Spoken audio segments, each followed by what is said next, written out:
देखिए, आज आपका शीर्षक है हाँ जी कि जेनजी की तरह ओबीसी भी सड़क पे आ जाएगा। तो पहली बात तो उत्तर प्रदेश का जो ओबीसी समाज है बहुत जागरूक है, बुद्धिमान है, वो सड़क पर नहीं आएगा। अपनी बात आंदोलन से कहेगा, तो जेनजी बुद्धिमान नहीं है, चिट्ठी लिखकर कहेगा, लेकिन वो कभी हिंसक नहीं हो सकता।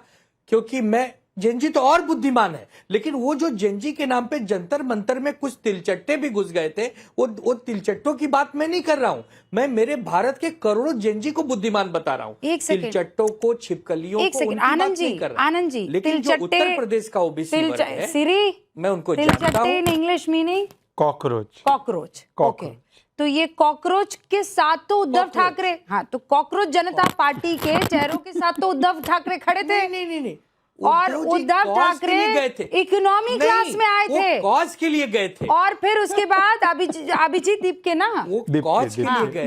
दीपके ने कहा कि और ये आए हैं ये उद्धव जी, आपको बता दूं इकोनॉमी क्लास में सफर करके आए। तो उद्धव जी कह रहे हैं कैसी बातें कर रहे हो, ये सब मैंने देखा है। जी, वो कारण के लिए गए थे, जो बच्चों का दुख था उनको समर्थन करने गए थे। झारखंड गए थे क्या? झारखंड नहीं होने चाहिए उस कॉज के लिए वाले गए बच्चे थे। के दुख, लेकिन उस कॉज में अगर कुछ तिलचट्टे मिलचट्टे, अरे तो वो तब भी वो तिलचट्टे ही थे। हम तो सिर्फ देश की बात कर सकते। अरे नहीं आनंद जी, कुछ ठीक तो नहीं लग रहा है मुझे। अरे हमें क्या पता, नहीं हमें नहीं पता। एक तो मैं दिमागी नक्सल नहीं हूँ रूबिका जी, मैं दिमागी सनातनी हूँ, मैं दिमागी हिंदू हूँ, मैं दिमागी देशभक्त हूँ। तो मुझे क्या लेना देना इन तिलचट्टे और नक्सलियों से। उद्धव जी तो तिलचट्टों के साथ है ना, आप तिलचट्टों के साथ नहीं हो। उद्धव जी के साथ नहीं है ना, आप समझ नहीं पा रही है क्या? आप उद्धव जी के साथ नहीं है? नहीं है।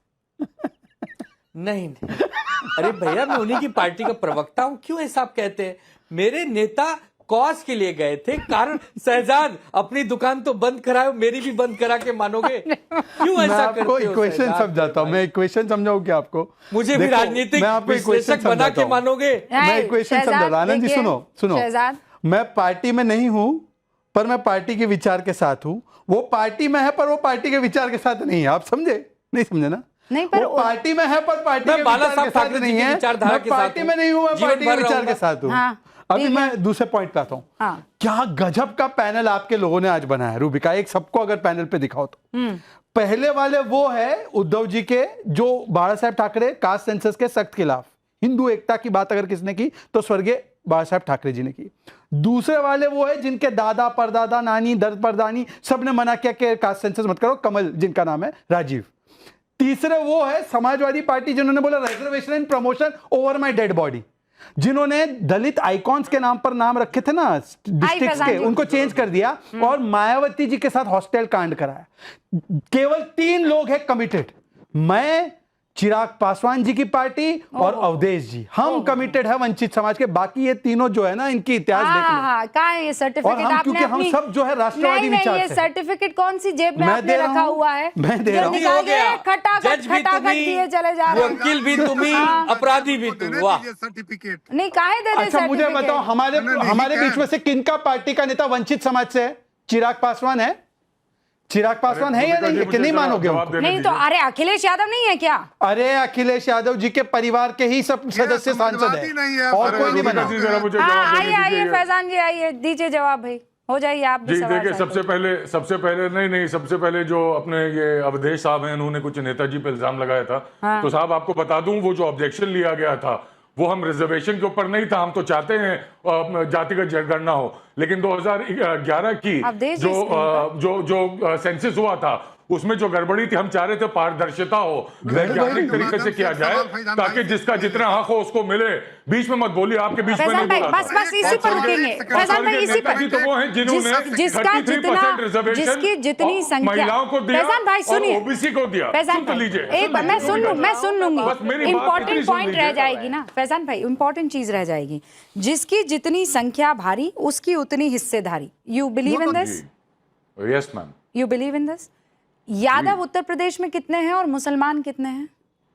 जातिगत जनगणना कराइए ना तो पता चलेगा। जनगणना वही कम पहले करा दीजिए। मोटी बताइए। मुझे ऐसे नहीं पता मैडम, मैं कैसे कोई बीजेपी छोड़ी हूँ, शहजाद छोड़ी हूँ, जो कुछ भी छोड़ दूं, भाई मोटी तो बता सकते हैं। यादव ज्यादा है या मुसलमान ज्यादा है उत्तर प्रदेश? मैं चाहता हूँ आप जनगणना कराइए तो पता चले। फैजान भाई रुकिए, जिसकी जितनी संख्या भारी उतनी उसकी हिस्सेदारी।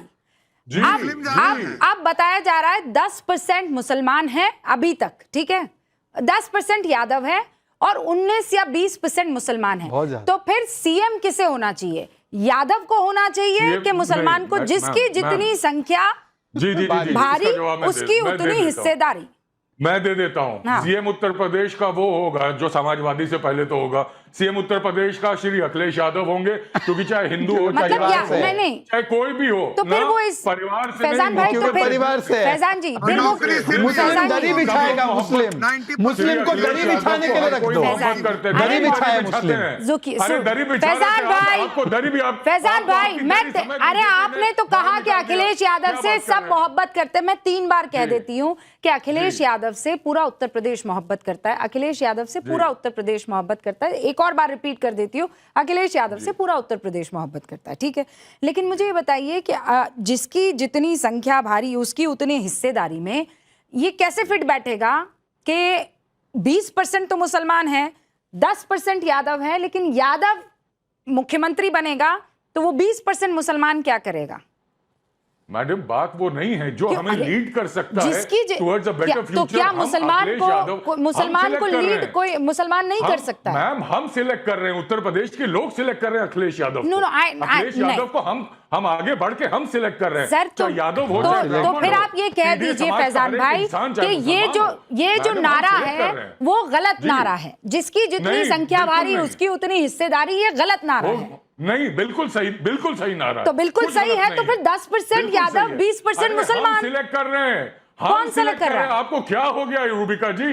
अगर हम सब यहाँ बैठ के कहें कि Rubika is the best journalist in times now और अक्रॉस, तो देन आई विल से, तो फिर वो संख्या हमने सिलेक्ट किया। नहीं तो फैजान भाई फिर मैं ये कहूंगी, फैजान भाई फिर मैं ये कहूंगी कि ये नारा फिर गलत है, ढकोसला। फिर ये नारा ढकोसला है। इस नारे के पीछे हमें नहीं छिपना चाहिए। ढकोसला बोल रहा है, आप सुन लीजिए ढकोसला कौन बोल रहा है। ये आदमी जो बेचारे, अरे भाई बहन जी के साथ क्या किया आपने, आप बता रहे हो?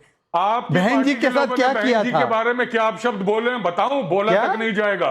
आपकी पार्टी फैजान भाई, अब आपकी एक्स हो गई ना। मैं तो कोई पार्टी में नहीं हूं। Previous ex, no party ex. अरे वही तो कह रहा हूँ। फैजान भाई, now we'll have to figure out. This man is very clever. I am telling you. Now we have to figure out. क्योंकि ये तो बार-बार कह देंगे कि बीजेपी से तो मेरा कोई लेना देना ही नहीं है। मैं रूबिका की पार्टी से हूं। अच्छा, ऑल राइट सर, सुनिए ना, मुझे बार-बार कहा जा रहा है कि वक्त की कमी है। हालांकि आज डिबेट में सच में बहुत आनंद आया। पंकज जी, धीरेन्द्र जी, शहजाद पूनावाला, आनंद जी, फैजान भाई, first time, but it was amazing to have you on the panel. और अवधेश जी, थैंक यू, आपने वो त्रुटि ठीक कर दी, वरना फैक्चुअल मामले में गड़बड़ हो जाती। Thank you so much. आप सभी का बहुत बहुत शुक्रिया गर्जना देखने के लिए।